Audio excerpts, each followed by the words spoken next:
সংগ্রাম টিভি, সংবাদ বিনোদন সারাক্ষণ। বিসমিল্লাহির রহমানির রহিম। আসসালামু আলাইকুম ওয়া রাহমাতুল্লাহি ওয়া বারাকাতুহু।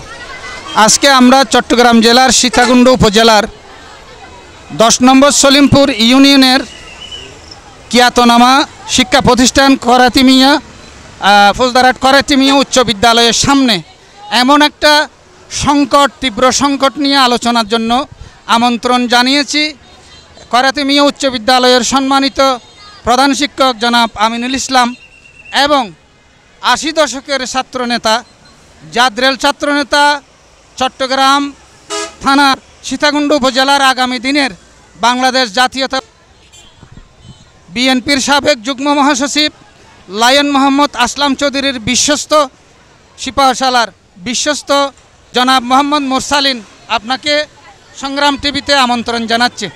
ধন্যবাদ।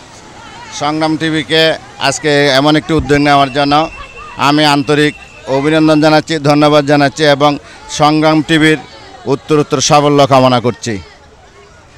আজকে এখানে যেই নিউজটি কভার করার জন্য আপনারা এসেছেন অত্যন্ত গুরুত্বপূর্ণ এটা নিউজ। এটা আমরা অনেক আগেই অনুভব করেছি।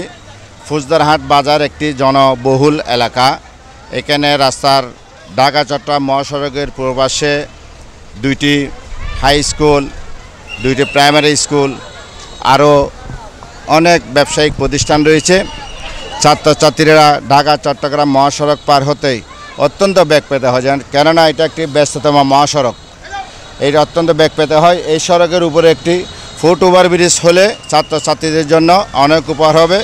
শুধু ছাত্রছাত্রী নয়, এলাকার জনসাধারণ রাস্তা পারাপারের সময় এখন রাস্তা 4 লাইন হওয়াতে অনেক বড় হয়ে গেছে। ছাত্রছাত্রীরা অনেক সক্ষম মানুষও রাস্তা পার হতে অনেক বেগ পেতে হয়। এখানে 4 লাইনের প্রয়োজনীয়তাও আছে আমাদের, কিন্তু স্কুল কলেজ পড়ুয়া ছাত্রছাত্রী যারা আছে তাদেরও রাস্তা পারাবার যে অসুবিধা, যেটা বিবেচনা করে একটা ফুট ওভারব্রিজ এখানে করা অতীব জরুরি বলে আমি মনে করি। আমরা দেখেছিলাম এক সময় ফুট ওভারব্রিজ করার জন্য কিছু কিছু স্পন্সর এসেছে করে দিবে স্কুলের সাথে, কিন্তু আমাদের রাস্তার পাশে যে 11,000 ভোল্টের যে বৈদ্যুতিক লাইন রয়েছে ওইটার কারণে ফুট ওভারব্রিজের আমরা কাজটা করা যাচ্ছে না বলে আমার মনে হয়। ওই লাইনটা যদি এখান থেকে একটু সরানো যায়, বিদ্যুৎ উন্নয়ন বোর্ডের সাথে কথাবার্তা বলে, তাহলে ফুট ওভারব্রিজটা করা যায় বলে আমি মনে করি। জনাব মোহাম্মদ মোরসালিন, আপনাকে আরেকটা বিষয়ে আপনি নিশ্চয়ই অবগত আছেন, আমি আরও একটা বিষয়ে অবহিত করতে চাই।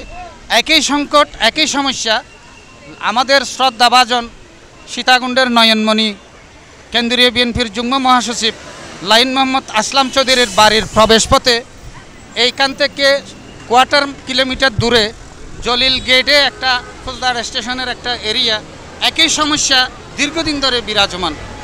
এখন এই সমস্যার সমাধানের সাথে ফুট ওভারব্রিজের সাথে সংগ্রাম টিভির মাধ্যমে জলিল এলাকায়ও যে আরও একটা ফুট ওভারব্রিজ নির্মাণ আবশ্যক, সেই বিষয়ে আমি আমার মিডিয়ার মাধ্যমে আপনাকে অবহিত করতে চাই এবং অডিয়েন্সকে জানাতে চাই। জি অবশ্যই। এখানে যেহেতু শিক্ষা প্রতিষ্ঠান রয়েছে ওইটার গুরুত্ব বিবেচনা করে এখানে একটা ফুট ওভারব্রিজ দরকার। পাশাপাশি জলিল যেই স্থানের কথা আপনি বলেছেন ওইটা অত্যন্ত একটা ব্যস্ততম এলাকা। এখানে বাজার রয়েছে, কাঁচা বাজার রয়েছে, অসংখ্য ব্যবসা প্রতিষ্ঠান রয়েছে, ওইখানে একটি রেলওয়ে স্টেশন রয়েছে। সুতরাং ফৌজদারহাট জলিল বাজারে একটি ফুট ওভারব্রিজের প্রয়োজনীয়তা আছে বলে আমি মনে করি।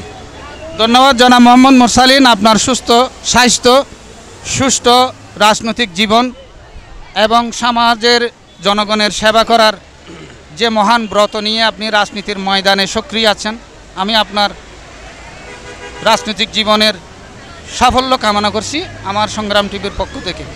ধন্যবাদ আপনাকে এবং সংগ্রাম টিভিকে আমি ধন্যবাদ জানাচ্ছি। আবারও আমি সংগ্রাম টিভির উত্তরোত্তর সাফল্য কামনা করছি।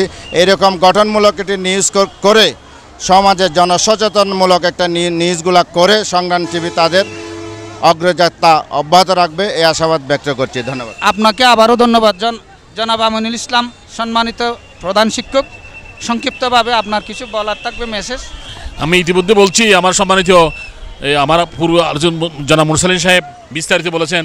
আমি আবার আশা করব এতগুলো ছেলে মেয়েদের দিয়ে থাকিয়ে, এলাকাবাসীর দিকে থাকিয়ে এবং এই জনবহুল কথা বিবেচনা রেখেই আগামী দিনে এখানে একটা হুট ওভার ব্রিজ হয়, সেই দিকে সবার দৃষ্টি আকর্ষণ করছি। ধন্যবাদ, ধন্যবাদ স্যার আপনাকে।